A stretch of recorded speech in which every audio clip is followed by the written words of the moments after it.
Hello, बच्चों. Let's read this question. So this question says explain contact and non-contact forces by giving suitable examples. ठीक है, आपको contact और non-contact force को क्या करना है, explain करना है by giving the suitable examples. So देखिए बच्चों, इस क्वेश्चन का की कॉन्सेप्ट आप क्या लिख लीजिए, फोर्सेस लिख लीजिए. ठीक है, फोर्सेस को हम क्या कर सकते हैं, दो कैटेगरी में हमने डिवाइड किया. ठीक है, हमने क्या किया यहाँ पर, फोर्सेस को दो कैटेगरी में डिवाइड किया depending upon the interaction, interaction के डिपेंड बेसिस पर. ठीक है, फोर्सेस तो आपके डिफरेंट कैटेगरीज के होते हैं और डिफरेंट डिविजन यानी कि डिफरेंट तरीके से हम इनको डिवाइड कर सकते हैं. ठीक है, तो अगर मैं इंटरेक्शन के बेसिस पर डिपेंड करूँ तो ये आपके दो फोर्सेस को हमने एक कॉन्टेक्ट फोर्स में डिवाइड कर रखा है. ठीक है, और दूसरा क्या आपका नॉन कॉन्टेक्ट.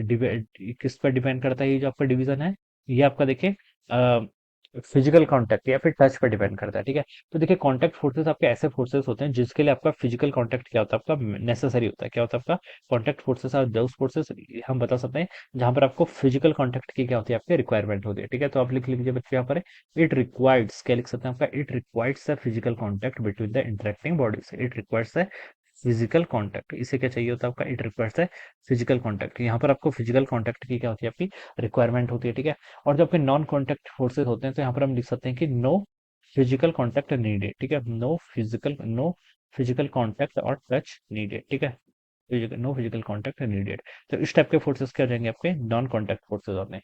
जैसे मैं इसका एग्जांपल देता हूँ. देखिए कांटेक्ट फोर्सेस का तो एग्जांपल आपका ये हो गया. ठीक है, जैसे आपने कोई ऑब्जेक्ट किसी एक सरफेस के ऊपर रखा है. ठीक है, तो इस पर एक mg फोर्स डाउनवर्ड डायरेक्शन में लगेगा और इस पर अर्थ क्या लगाएगी, एक अपवर्ड फोर्स लगेगी.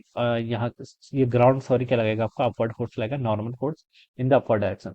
तो देखिए बच्चों, यहाँ पर क्या आ रहा है, इंटरेक्शन की वजह से फोर्स आ रहा है. किसकी वजह से, इंटरेक्शन बिटवीन द बॉडीज. और टच है यहाँ पर, देखिए बॉडीज के बीच में क्या आपका फिजिकल कॉन्टेक्ट है, तो इसके कारण जो फोर्सेस आएगा इसे हम क्या बोलेंगे, कॉन्टेक्ट फोर्सेस. ठीक है, दूसरा है आपका non contact forces. Non contact forces में आपके फिजिकल कॉन्टेक्ट की रिक्वायरमेंट नहीं होती. जैसे कोई आपका चार्ज है, एक चार्ज है, इस पर चार्ज आपका Q1 है, ये दूसरी चार्ज बॉडी से, इस पर चार्ज कितना है, Q2.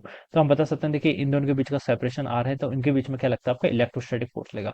चार्जेस हैं, स्टेशनरी हैं, तो कौन सा फोर्स, इलेक्ट्रोस्टैटिक फोर्स लेगा. और इलेक्ट्रोस्टैटिक फोर्स देखिए यहाँ पर क्या है, इन दोनों का फिजिकल कॉन्टेक्ट जरूरी नहीं है. ठीक है, तो बता सकते हैं ये वाला जो फोर्स का एग्जाम्पल है, this is an example of the non contact forces. ये किसका एग्जाम्पल हो गया, आपका नॉन कॉन्टेक्ट एग्जाम्पल हो गया. ठीक है, तो इसके एग्जाम्पल में लिख सकता हूँ, देखिए यहाँ पर आपका नॉर्मल फोर्स किसका है, कॉन्टेक्ट होना जरूरी है. ठीक है, और टेंशन फोर्स भी लिख सकते हैं. टेंशन फोर्स के लिए भी देखिए क्या आपका फिजिकल कांटेक्ट होना क्या आपका जरूरी है. ठीक है, और फ्रिक्शन फोर्स लिख सकते हैं. ठीक है, अगर कोई सरफेस के ऊपर आपने ऑब्जेक्ट रखा है तो यहाँ पर भी आपका कांटेक्ट होना जरूरी है. ठीक है, और नॉन कांटेक्ट फोर्सेस में तो देखिए आप ग्रेविटेशनल फोर्स लिख लीजिए. क्या लिख लीजिए, आपका ग्रेविटेशन. ठीक है, ये आ जाएगा इसका एग्जाम्पल में. ठीक है, और आपका इलेक्ट्रोस्टैटिक फोर्स जो यहाँ पर चार्जेस के बीच में लग रहा है. ठीक है, इलेक्ट्रोस्टैटिक फोर्स. ओके, तो ये सारे फोर्सेस क्या आ जाएंगे, these are the examples of the non contact forces. Okay, तो ये हम यहाँ पर इस पे ऐसे एक्सप्लेन कर सकते हैं. So I hope you all understood this concept. All the best and thank you so much.